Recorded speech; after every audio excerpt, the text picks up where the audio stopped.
What's going on, collectors? I just drove 40 minutes to get to the train station so I can get my way to the Toronto ComicCon. I was planning on doing this video, like walking to the train station and making this whole kerfuffle about it, but it's raining outside, so I'm not going to do that.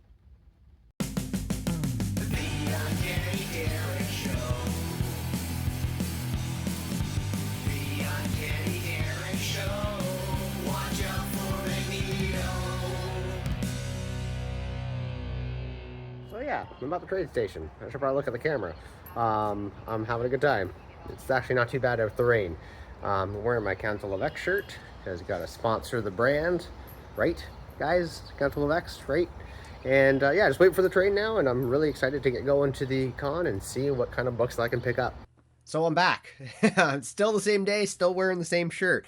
And that was quite the convention. There was a lot of walking involved, a lot of checking out vendors, and I definitely have some books to show you, some very exciting books. But I did want to talk about comic book conventions and what you should do when you're at comic book conventions. So I did a video last year around this time about the Toronto Comic Con, and at that time, prices were out to lunch. There were still books being asked for incredibly high prices. It made no sense. It was absolutely insane, some of those prices. I didn't walk away with many books at all at that con because everything was still overpriced. It was still the post-COVID bubble, so to speak, and it was not good. This year, things seem to have normalized a little bit, which is great. And this is going to tie me into a little bit of how you need to buy comic books at a convention. So, just right off the bat, the first thing I did when I got to the convention was I scoured all the booths.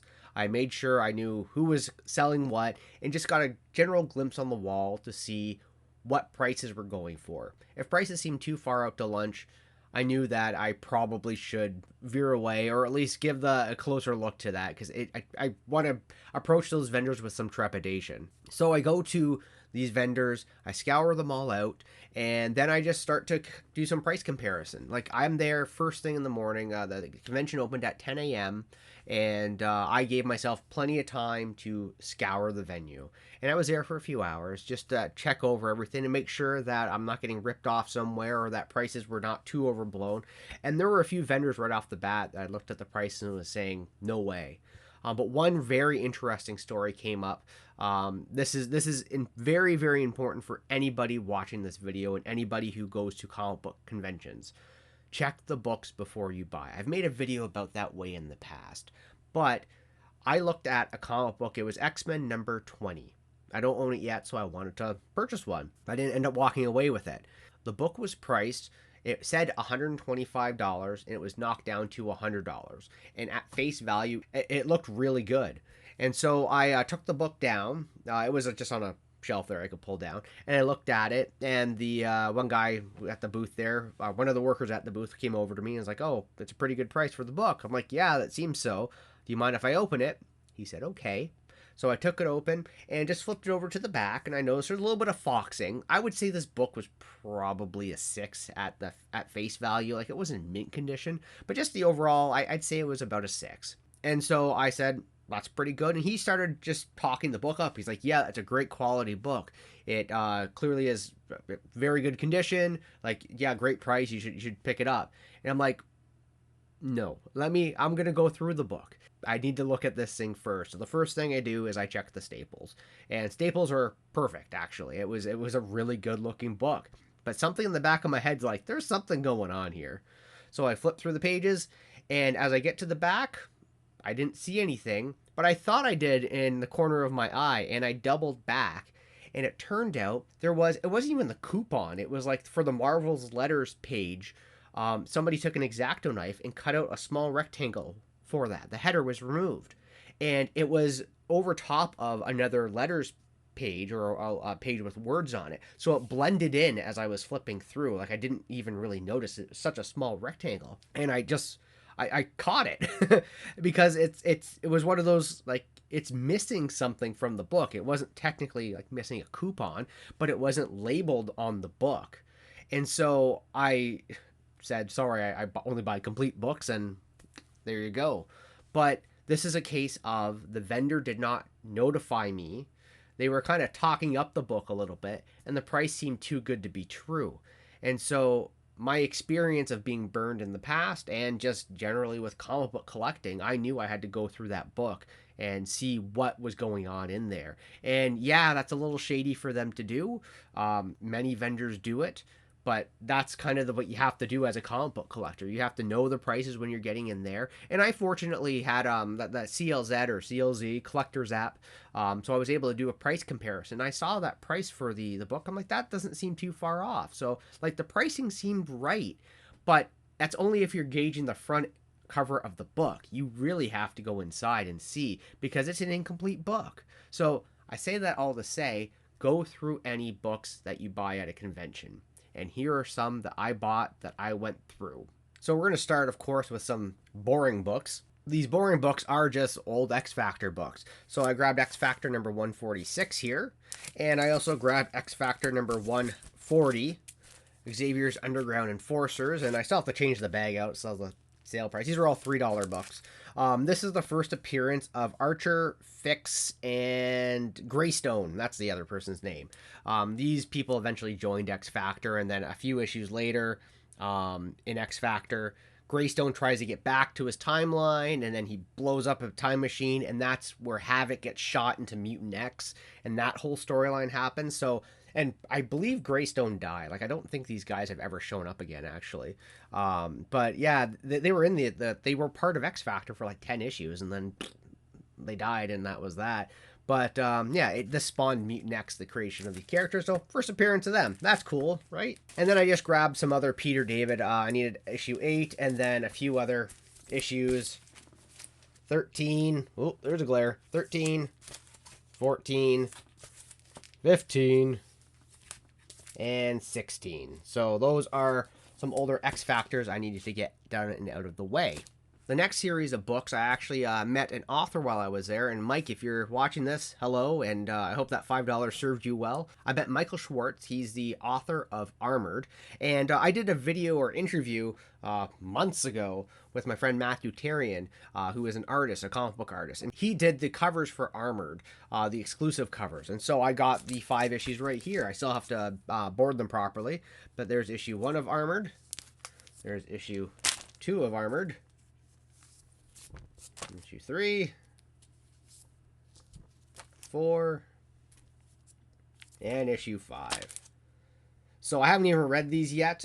They also have, the last couple issues have some other covers on the back, which are pretty cool as well. So really excited to go through this series. Mike, it was great meeting you, and I hope we can be in touch again. And you can definitely follow him on Instagram. It's at Mike Schwartz Writes. So I'll probably put that right here. But let's get into the big books that I grabbed. So honestly, it wasn't a lot because, as I have mentioned, there's a handful of big books I still need to complete my whole run of X-Men. So I found one of them. I'm going to get to that. So just a couple cool books first. One is Messiah Complex, issue 1. This is the Mark Silvestri Top Cow variant. This is just one of my favorite covers. I enjoyed seeing this cover. If you have the trade paperback for Messiah Complex, this is just such a cool cover for that. But yeah, Mark Silvestri stuff, golden. I just have always dug his artwork, and yeah, Messiah Complex is one of the coolest stories in X-Men. I don't care what anybody thinks. So to have this variant cover, way to go. The next book, I had the option of the newsstand or the direct edition to grab, and I went with the newsstand edition. It's Classic X-Men number 1, Art Adams cover. This is just such an awesome cover. It's the newsstand variant because it has the barcode at the bottom. The direct edition has the black Spider-Man head. Of course, the Classic X-Men are reprints of earlier X-Men books.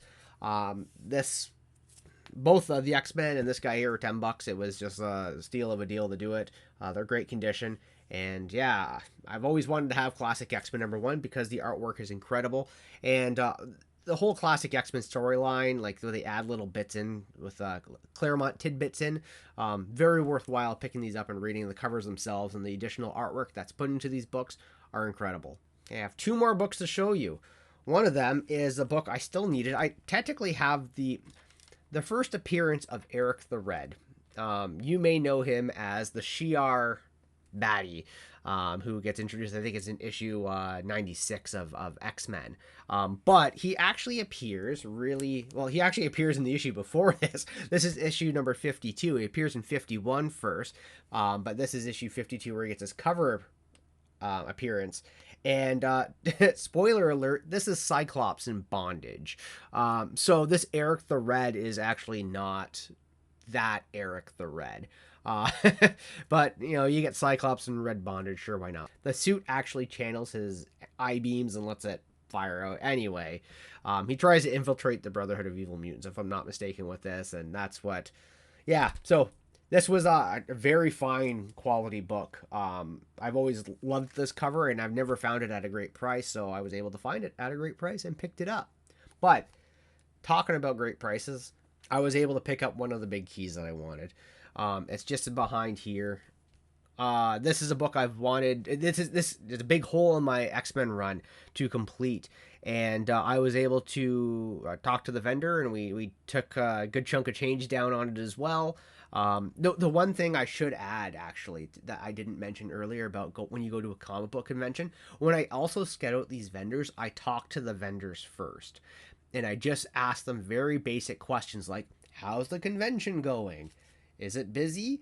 And that gives me a sense of how things are going for them in sales, because then I use that knowledge, and I go on a Sunday, the last day of the convention, to use it against them. So I had most of the vendors say it was quiet, and a lot of people are scared to spend, especially this is middle of March, so there's a lot of tariff threats going on, so people didn't want to spend a lot. So I use that knowledge against them. And so when I go to haggle for books, I know that, especially being the last day of the convention, they want to try and make deals. And so because of that, I grabbed X-Men number 12, which is the first appearance of Juggernaut. And this book here, like, it is clean. I wish there was no glare for it, but it is a clean book. And this book here, I would say he had it graded at a 4.5. Just because there's a little bit of water soilage on it. But I feel, to be frank, it's probably a little bit better than that. I haven't really dug through the book yet to see, but it looks like it may actually be like 5 to 6 material. This one here, again, I saw the book, I asked to go through it, I went through the whole book, through the whole page. He even kind of joked with me, he's like, what, you don't trust my grading? As I was flipping through the pages.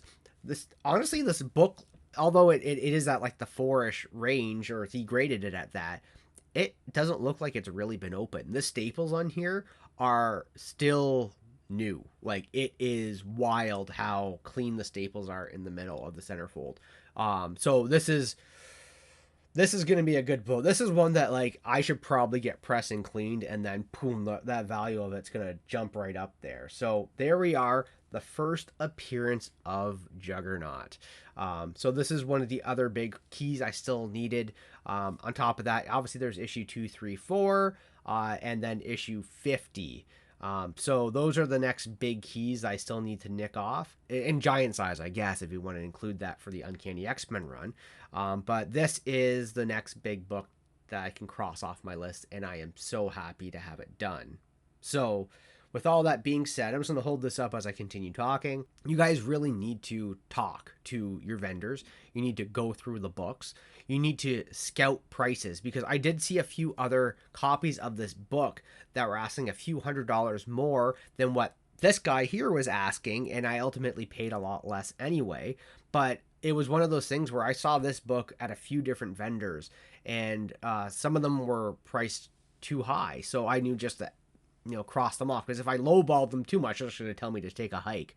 So the one vendor I saw, having the knowledge of that, it was a quieter weekend, I decided to take advantage, and now I get to go home with an X-Men number 12.